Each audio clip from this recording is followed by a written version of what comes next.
welcome back to the Rock 3 edition for another video. Today I'll be discussing to you about how there's new features that come with macOS Sequoia 15.2 and a very big one, Apple Intelligence.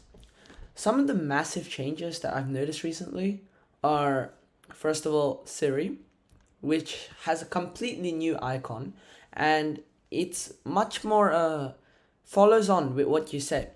And another major difference I've seen is lots of features like message summaries, proofreading your text, other writing tools, and AI is just much more incorporated into the design of this new update. So first of all, let's start with Siri. This is the new symbol for Siri, and if you press it now, it says that you should type to Siri instead of talking to it. So there is a voice button here if you want to say something, but there's also a new emblem here. The first thing we can try saying is tell me a story maybe, but here it shows 3 different suggestions that if you want you can try out. Like you can use your arrow keys and go down and scroll through them, and you can just do whatever you want. For example, if you say tell me a story, it actually goes and tells you a story straight away instead of showing useless search suggestions from the web or Siri. And another cool thing I've noticed is Siri is actually working with ChatGPT now. So you can actually tell it to do something and it'll actually work with ChatGPT to make that thing happen. We could write generate an essay about cats using ChatGPT, and as you can see, it actually says working with ChatGPT, and it's actually collaborating, and it's generating an essay using its elements. And I actually kind of like the animation here. It looks really like clean. I like it. Anyways, that's one of the features that are really big in this new update. Another really cool feature that I find really interesting about Apple Intelligence is the new proofreading feature in many like writing areas that AI uses. For example, this is a piece of text that I've written as a sample, and if you highlight it all, and you can either go here or you can double click on it and go to writing tools. You can actually proofread, rewrite it, and actually do so many things to make it change. For example, make it friendly. You can't really make a fiction story friendly, so that kind of makes sense. But if you go here, you can actually change the different things around here. So let's try creating key points.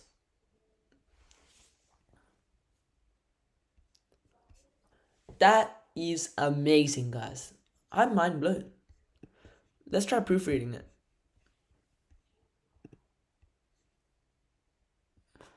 Wow, this is actually something really good because I write a lot on my laptop, so this could help me a lot. Let me try rewriting it. I want to see what this does.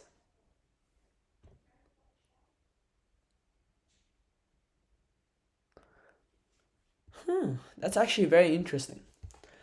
And there's another button here with the new Apple Intelligence logo, and that's like a more official area to like edit your writing and stuff. I don't know about you guys, but for me, I have a shortcut to activate Siri. It's changed. Mine used to be command space, but now it's pressing command 2 times. As you can see here, there's like a kill switch, toggle button, etc. for turning off and on Apple Intelligence. I don't want to turn off Apple Intelligence, but yeah, you get the gist. This is the image playground that we weren't quite able to look at because it's not done downloading yet, but I'll share that later in another video. And this is the keyboard shortcut to go to Siri quickly. I haven't set my own yet, but I'm okay with the command key twice one. So I can press both of the command keys twice and it activates Siri here, ready to use. One of the biggest features that's captured everyone's attention is how that it maintains the fluency of a conversation. For example, I could write, how are the San Francisco Giants doing this season? Enter, and it'll come up with my answer.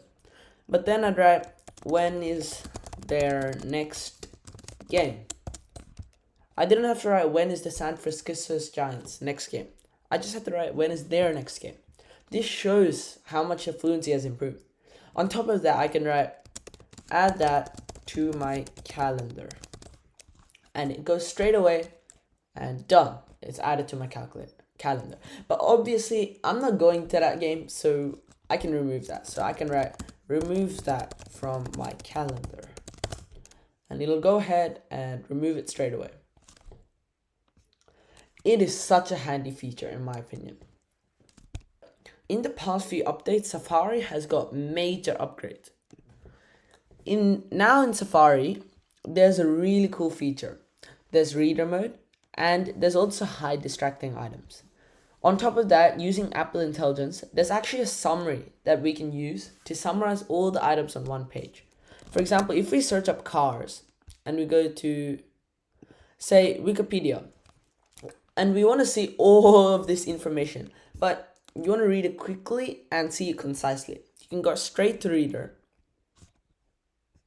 Show Reader, and then you can summarize everything just with Apple Intelligence, and then you can read it straight away. Cars is a 2006 Pixar film about a self-centered race car named Lightning McQueen, blah blah blah, etc. This is such a good feature, especially when you're like looking over essays or trying to memorize a big pile or chunk of information in a short period of time. It can actually summarize entire audio recordings. For example, this audio recording, which I've talked about this story here, it can actually summarize that. Even though it's the exact same text, it detects the voice inside it, and here's the transcript. And then if we go here and then write summary, it creates a summary of the actual voice recording, which is definitely really insane. Possibly my favorite feature out of all the new things that Apple Intelligence has integrated into my laptop now is probably Image Playground.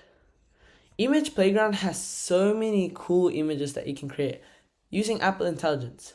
For example, this was previously, I was playing around with it, but there's lots of themes and types of images that we can aim towards using different accessories down here.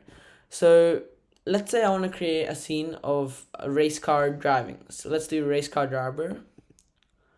Let's go something like racing in a city. We can do race car, and it goes up here and it's generating the image down here with a really cool animation. What else? Oh wow, that actually looks much better than expected. Now if I add out person in car, it'll probably come out more clearly. Let's see.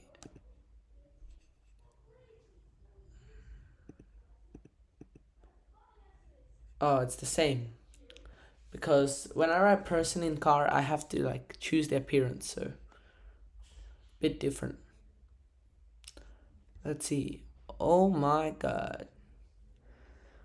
Whoa, the car just disappeared. Now it's just a person. I'm not really happy with that feature.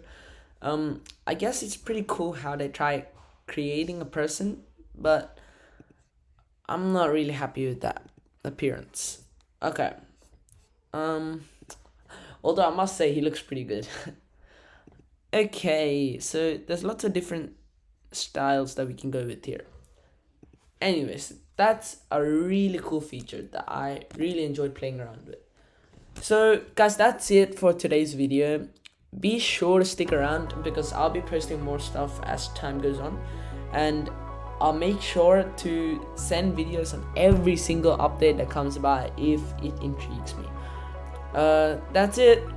Rock 3 edition out.